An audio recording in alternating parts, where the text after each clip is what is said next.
So The End of Oak Street was directed by David Robert Mitchell and stars Anne Hathaway and Ewan McGregor, and it takes place in the year 1982. It's about this family that lives in the suburb, and one night they discover that their entire neighborhood, as well as themselves, are they've just been transported to a different time, like a Cretaceous period, basically. And there's all these predators, mainly dinosaurs, roaming around. They have to figure out why they're there and how they're going to get out, and we have a movie. So this is a movie that I've been hearing about for a while. David Robert Mitchell is an interesting story in Hollywood, I feel like, because he directed the movie It Follows, which became a sleeper hit, and he didn't really do too much afterwards. He did a movie called Under the Silver Lake, which was pushed back several times, and when it came out, people were very divisive on it. I can understand why, but I kind of found myself intrigued by that movie, and overall, I do really enjoy It Follows.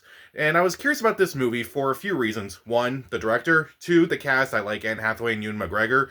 And third, this movie has also a very unique history as well. If you don't know the story of this movie was supposed to come out last year, actually. It was supposed to come out under the name Flower Vale Streets, which, if you see the movie, you'll understand why it was called that. And this movie was pushed back. They changed the name. It was like, what was this movie going? What was going on with this movie? It just kept getting pushed back, and we didn't know what was going on until all of a sudden, bam! This movie came out with a different name about a year after it was supposed to come out, and it's surprising. I was kind of worried because, like, when a movie is delayed so long, it can mean that the studio is trying to hide this movie. And overall, after seeing the movie, I can say it's fine. I'm not mind blown by it, but I think it's solid. It's a solid rental, a fun end of summer movie. If you're already burned out by Spider Man, Odyssey, Toy Story, whatever, this is definitely a fun enough time at some point. So let's start with the things I do like. First off, I do think most of the actors do a good job. I think Anne Hathaway is the standout of this movie. I think she did a really good job in this movie. I think she's the only one with a complete arc in this movie, I feel like. The other actors do an alright job. Ewan McGregor is alright. The actors who play the kids are fine. The neighbors are okay.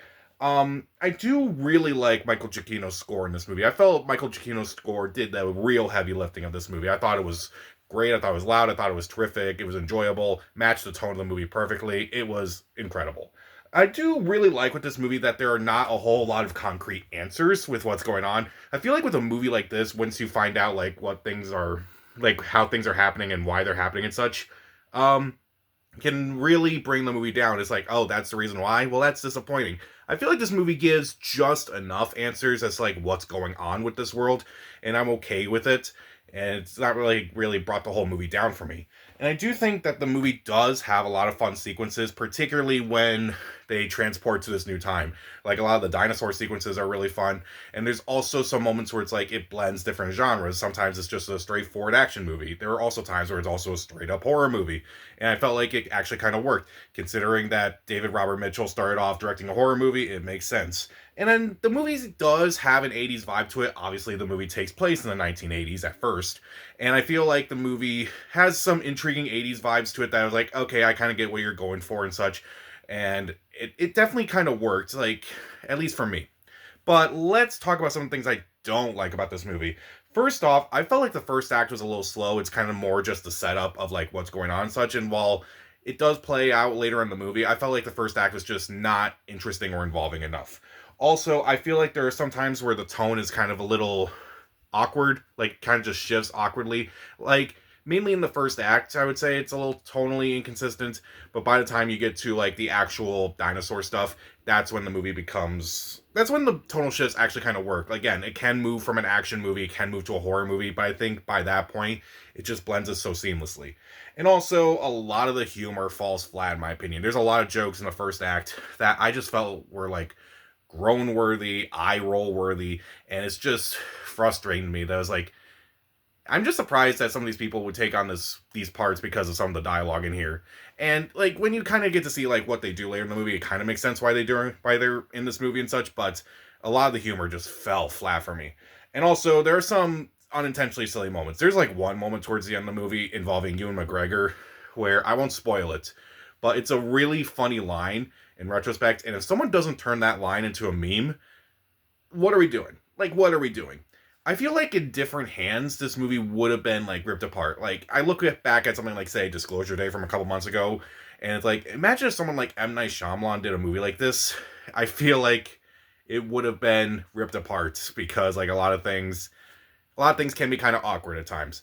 And well, it's not really that bad. It's like, it's kind of noticeable throughout the entire movie. But I will still say that this is a fun enough time to see it in a movie theater, or if you want to wait to watch it on a streaming service, I think that also works. I feel like this movie, I can definitely see this movie being like a cult classic where it's like this movie didn't do too well in theaters, but by the time it gets like streaming and such, it's like, oh, it explodes. I can definitely see that with this movie. It's okay. I'm not mind blown, but it's fine enough to kind of recommend. Kind of. Again, for like, if you've already seen, Spider-Man and Odyssey and such, this isn't that bad. So, The End of Oak Street. I do like Michael Giacchino's score. I do think the performances are really good, particularly Anne Hathaway. I do think there are some fun sequences that kind of blend genres very well. The 80s vibes are kind of there, but I feel like at the same time, they could have used them a little bit more.